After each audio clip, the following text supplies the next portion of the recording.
নমস্কাৰ আৰু মই বন্দিতাই আপোনালোকক মোৰ নতুন এটি ভিডিঅ'লৈ স্বাগতম জনাইছোঁ আৰু আজি আপোনালোকৰ মাজলৈ লৈ আনিছোঁ সাবুদানাৰ খিচিৰি ৰেচিপি। তো কেনেকৈ বনালোঁ চাওঁ হওক ভিডিঅ'টো। তাৰ কাৰণে আমি এইখিনি লৈছোঁ সাবুদানা আৰু এই সাবুদানাখিনি যোৱাকালি ৰাতিয়ে তিয়াই থৈ দিছিলোঁ। 1 ঘণ্টামান তিয়াই মেলি জুকৰাই থৈছিলোঁ যাতে সাবুদানাখিনি কোমল আৰু ফুলি উঠে। আৰু দেখিছেনে এই সাবুদানাখিনি ফুলি উঠিছে। আৰু এইফালে আলু 3টা বইল দি দিছোঁ। আৰু এইখিনি লৈছোঁ বাদাম আৰু এই বাদামখিনি কেৰাহীতে তেল দিয়াকৈ অকণমান ফ্ৰাই কৰি ল'ম।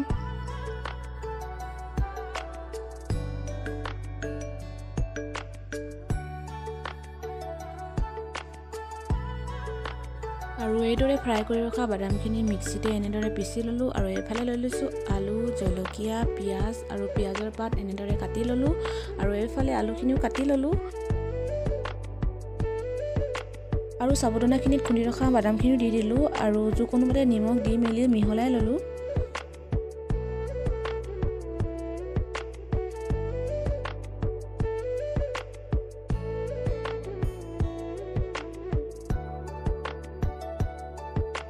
আৰু এইফালে গৰম কৰি ৰখা কেৰাহীতে ৰিফাইন তেল অলপ দি দিলোঁ। আপোনালোকে ইচ্ছা কৰিলে ঘিউ দিব পাৰে।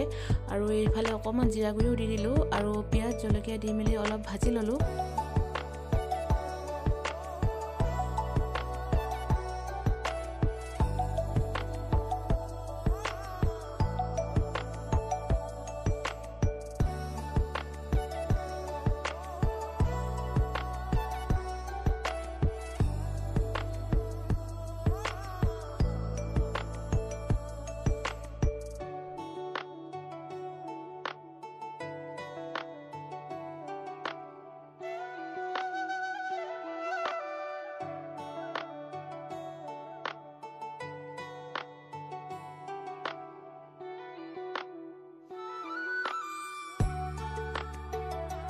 আৰু আলুখিনি অলপ ভাজি ল'লোঁ আৰু ইয়াতে সাবুদানা আৰু বাদামখিনিও দি দিলোঁ। আৰু 10 মিনিটমান গেছৰ ল' ফ্লেমত ভাজি থাকিব লাগিব আৰু লৰাই থাকিব লাগিব যাতে তলত লাগি নাযায়।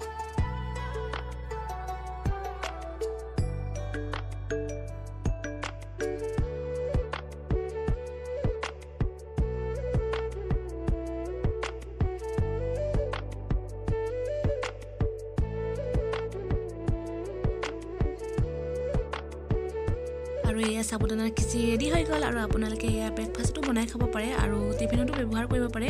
এইদৰে আপোনালোকক সাবুদানাৰ খিচিৰি ৰেচিপি বনাই দেখুৱালোঁ। আশা কৰোঁ ভিডিঅ'টো চাই ভাল পালে আৰু কেনেকুৱা পালে জনাব কমেণ্ট কৰি। আৰু এটা লাইক কৰিব নাপাহৰিব আৰু চেনেলটো যদি ছাবস্ক্ৰাইব কৰে তেনেহ'লে ছাবস্ক্ৰাইব কৰি দিব। তেন্তে আকৌ নতুন এটা ভিডিঅ' লগ পাম। আজিলৈ বাই বাই।